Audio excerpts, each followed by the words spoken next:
And on this particular slide, there are two statements. First, and they're both mine, and I hope that they are also yours, but there's two different thoughts. One is that I believe that God is in control. And then secondly, this is a different statement. The second statement is, and I'm okay with that. In 2020, we heard lots of words over and over and over and over, didn't we? We heard words and phrases that we've never even heard of before. But then there were certain phrases, again, that we might have heard of before, but we heard them so much, like these two. Uncertain times. And these are unprecedented times. And we heard them over and over and over again. And it's kind of like, I was saying, okay, at some point, okay, we get it. We get it. These are uncertain times, and these are unprecedented times. But again, it just kept going over and over. During this time of great uncertainty. During these uncertain times. During these uncertain times. In uncertain times. In uncertain times. Uncertain times. Unprecedented times. Unprecedented times. Unprecedented times. This unprecedented moment in our history. But here's the question I kept asking. When was life ever certain? I mean, when was life ever not unprecedented? And all I could kind of guess with that question was that deep down, I think that everybody knew that life is uncertain and unprecedented, but it's kind of like 2020 just kind of put it in everyone's face in such a way that maybe even though they knew, 2020 just kept reminding them of the uncertainties about everything. And in the uncertainties, again, with the media and the commercials, there were solutions that were proposed over and over and over again. We heard, again, over and over that life's unprecedented, life's uncertain. But then there were kind of some media-driven solutions that we heard often. And they were like, we just need to trust. Since 1926. Since 1978. For 60 years. For 75 years. For over 80 years. In 90 years. Over 100 years. Nationwide has been on your side. Restaurants have always been there for you. Nissan has been with you through thick and thin. We will do what we've always done. Take care of people. We're people. People. People. People. People. People. And family. Family. Family. Family. Family. Family. Family. Family. Family. Families. Families. Families. Even now. Especially now. Especially now. Right now. Now more than ever. More than ever. Today, more than ever. Today, more than ever. In times like this. At times like these. During these difficult times. In these troubled So we're supposed to trust one another, and we are in this together. Con Edison is here to help. Here to help. Our teams are here. We are here. We're here. We're here. Here for you. Here for you. We're here for you. We're here for you. We are here for you. We're here for you. We are here for you. We'll be here for you. Runnings is here for you. We're still here for you. We're with you. We're part of your community. So you can trust us. You can count on us. And we'll get through this. Together. Together. Together. Together. Together. Together. Together. Together. Together. Together. Together. Together. Together. Together. Together. Together. And together. Together. Together. Together. Together. Together. Together. Together. Together. Together. So the summary is kind of that the answers we were given was we need to trust in those that have proven trustworthy, like cars and pizzas and restaurants and Nationwide and if we just put our heads together, that collectively we can find the solution. And it's not like trust is a bad thing, because trust is good and togetherness is good. But at some point we have to remember we are still just human beings, and trusting in people is not enough, and working together with people falls short of what we really need. Again, don't misunderstand me. I liked the thought, maybe the first time or two that I heard that whole idea of trusting one another. That's good. And putting our heads together and working together, that's good. But it only gets us so far, because we're still only human beings. No matter how much we trust in one another, and no matter how much we get our heads together. Let me ask you this question and kind of redefine this a little bit.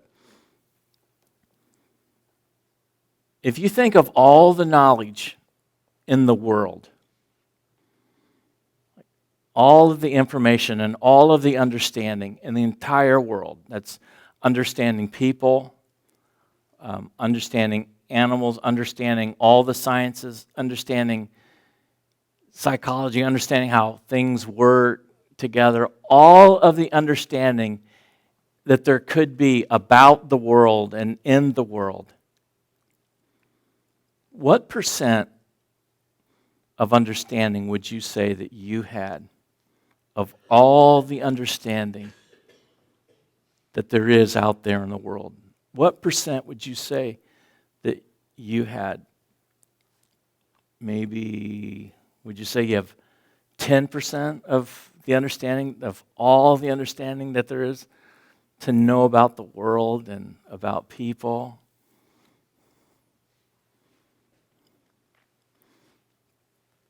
Would you? You would go higher or lower?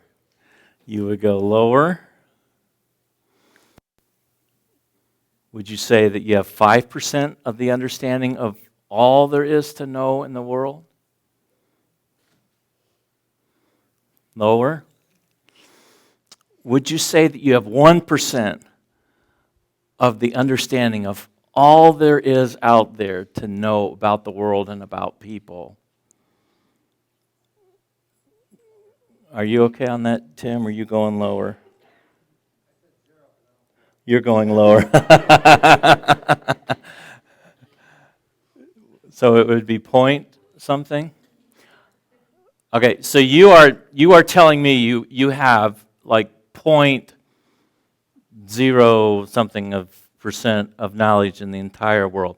Okay, so let's make it a little bit bigger. Let's say in this room, if we combine everybody in this room, and let's even say John Clark was here. Someone said we're still 0.01, even with John. Would we agree with that?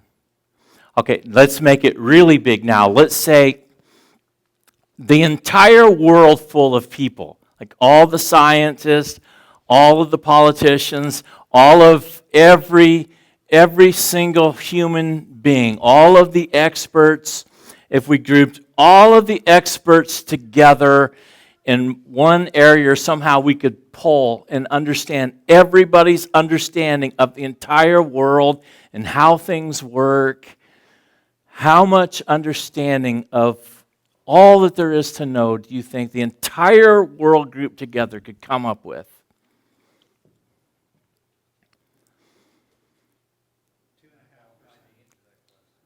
What's that? You're not even qualified. Are we saying like not even 5% of again, the whole world? All right, so you see where I'm going with this? I love the thought in unprecedented times, in uncertain times. I love the thought of let's trust each other. I mean, let's not forget who's been there for us in the past, like car dealers and so forth. No, seriously, that's a good thing to trust. And it's a good thing to put our heads together as human beings. And it's a good thing, and it's comforting to remind us that we're all in this together. But what I'm saying here, still, at some point, we come back to the thought that even at our best, we're still only human beings.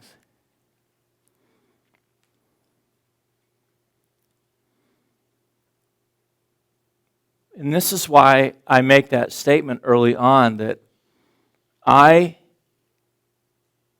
am good and okay with the fact that God is in control. Not only do I believe that, but I'm okay with it. From what we saw this year, imagine if human beings really were in control of everything. Again, I'll say I'm okay that God is in control. And if anything, what 2020, like the message to me was clear in that we need a Savior. And we need a daily guide. And again, the message is that humans, when they take too much control, make a mess out of things when they do life without God. So I'm okay with God being in control.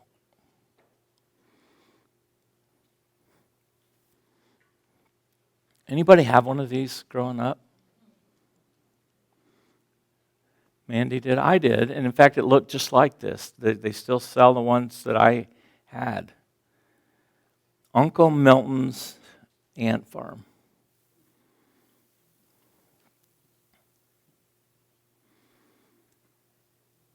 And so my mom bought me this ant farm. And you get the ant farm you're excited about as a kid, but then you realize the ants aren't in there. So you have to mail off for the ants. You have to send away for the ants.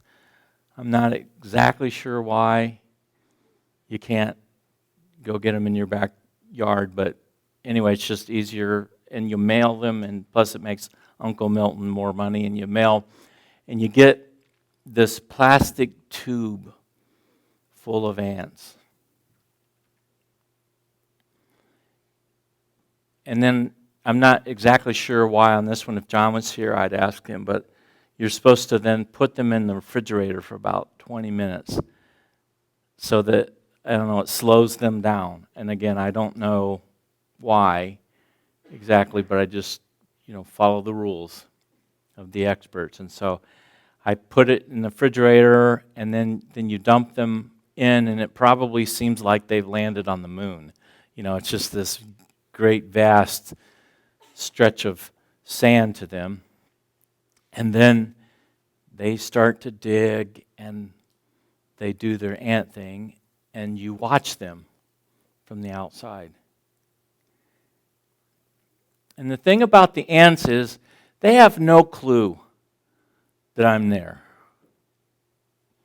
Their whole world is this little, this about this wide, and I don't know what it is, a foot long or so maybe. That's their whole universe. That's what they know. That's all they know. That's their world. They can kind of tell maybe what's behind them and what they're doing right now, and they really can't tell what's ahead of them. I can see where it looks like they're headed toward, and where maybe a good suggestion would be for them to turn to go, but they can't. And then as a little child, I had responsibilities. I was overcharge of these little creatures who didn't even know I existed. But it was my job to first put this in an appropriate setting. It wasn't supposed to be right by the window where the rays of the sun would just be on it too often. Because I guess that's partly why the ants go underground. So you can't do that, and I think just in general you wouldn't want to put it like in a boiler room. You have to put it in the right positions and right places. And then it was like every day or every other day, I can't remember, Mandy, which one it was, but you had a little dropper where you put 1 or 2 drops of water in to take care of these ants. Now, they have no idea who or if, they just are dependent on something to be feeding them and taking care of them. But you put this water in, and then the instructions also said that if you want more motion from them, put some sugar in the water. So probably, I don't remember, but probably as a kid I tried that out more than once, and it's a good thing there wasn't energy drinks, then, because I might have tried that too. And then once a week, you were allowed to put like a piece of bread or something in there as a treat. Again, these ants, all they know, all they can see is what's behind them, what they've done, and kind of what they're doing at the moment. They can't see where they're headed. They can't see the future. And they think that their entire existence is this little area. And they don't know anything other than that. And they don't know anyone else is out there with a superior mind taking care of them. Now, there were times where the family would go on a trip, and so I would have to move this world, this ant world. I'd have to move their world, and I'd have to take it with me in the back seat. And they're probably thinking that the world is coming to an end. And they're probably, thinking maybe an earthquake is happening. And if there is anyone out there or above, they're probably pretty upset. When all I was trying to do was just make sure they'd be provided for, and it was the best in the long run for them. You know where I'm going with this. In unprecedented times and uncertain times like we've just gone through, it's fine to put our trust again in somebody that's been there for us. And it's a good thing to put our heads together. And it's a good reminder to remember we're in this together because we need each other. But that will only get us so far. And in a year like 2020, things get moved around and it feels like there's an earthquake and we get really upset and we have no idea of what a superior mind and being is doing or up to. Somebody that really understands and can see. I mean, as a child, I could see, I could walk all around this world. I could walk in front of it, I could walk behind it, I could view the whole thing, and I could see and make decisions based on that. As a pastor, I've wondered a lot of not only when we get to 2021, but when we get to the point where the pandemic is more resolved and we kind of get to the other side of this, I've wondered in my heart of where you'll be spiritually. And I've also, as a pastor, wondered where the church will be. Now, I'm not talking about like where we'll be financially, whether we're going to make it, whether we're going to still exist.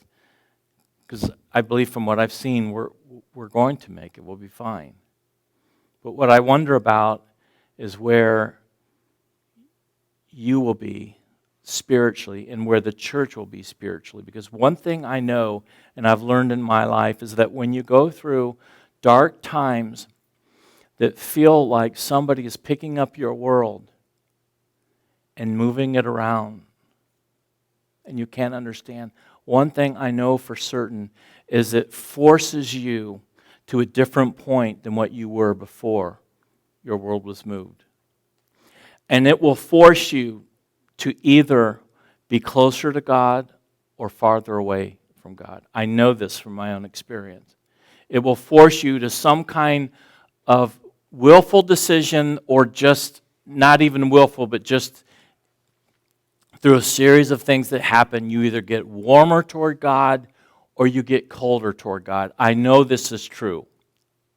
And so I know already, and I know that as the year goes by and we get more to a conclusion of this, I know that you'll either be warmer than you were toward God or colder. You will not be the same. And that is based on whether or not you are willing to reach the conclusion that you have no idea of what's going on and you need a Savior. And you need a Savior more than ever, because 2020 has shown you that. You really need a Savior. You really need to know somebody who can see the outside of the ant world. Or you'll go the other direction where you'll just cool off toward God. And maybe it's because of different habits and things that we've been doing during this time. You cool off, or maybe some, frankly, might even be mad because their world has been moved. And they're just upset at God. Because God isn't doing a good job. So one of the two, you're already there. You're already in one of those places. You're either closer or you're farther. You have either questioned yourself and realized you can't do this alone because of 2020, or you're questioning God and you're mad at God and you wonder even if He exists. One of the two, you're there. In the book of Isaiah, there's an interesting passage where the people, God's people, were in this whole period of their life where they had been questioning for a long time. In fact, they had kind of made the decision to be mad at God and to leave God behind, and maybe even to question His existence altogether. And it's really because of their own rebellion. Their world had been moved and their ant farm had been kind of shaken up, but they blamed God for that, and they came out of their 2020 thinking, I'm just going to give up all together. And then God makes this interesting statement to them, and it's almost like a guy or a girl who has been rejected by a boyfriend or a girlfriend, and they kind of come back, and even though they've been treated terribly, they come back and they say, but you know I love you, and you know I've been there for you, and you know I care for you. And as a parent or someone else in their life, you're saying, don't do that. They're not worth it. Don't lower yourself like that. I mean, just kind of be strong and be an individual and let them go because they don't deserve you. But God still puts Himself in that humiliating position and comes back to the people who have rejected Him after 2020. And God says, you know, I cared for you since you were born. I carried you before you were born. And we're saying, you know, if we're a friend of God, we're saying, don't lower yourself like that. You deserve more than them. Let them go. And God says, I'll be your God throughout your whole lifetime until your hair is white with age. I made you, and I will care for you. I will carry you along and save you. And someone, again, giving advice to God would say, they don't deserve that after the way they treated. Their world is shaken up a little bit, and that's all it took.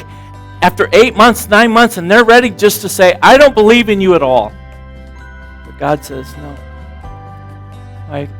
My loved one, to whom will you compare to me? Would you compare me to the others in the world who you readily have admitted have maybe 1% of the knowledge of all in the world? Who is my equal? Nobody. Make a decision. Come back. And this is why at the beginning I say, God is still in control, and I'm good with this.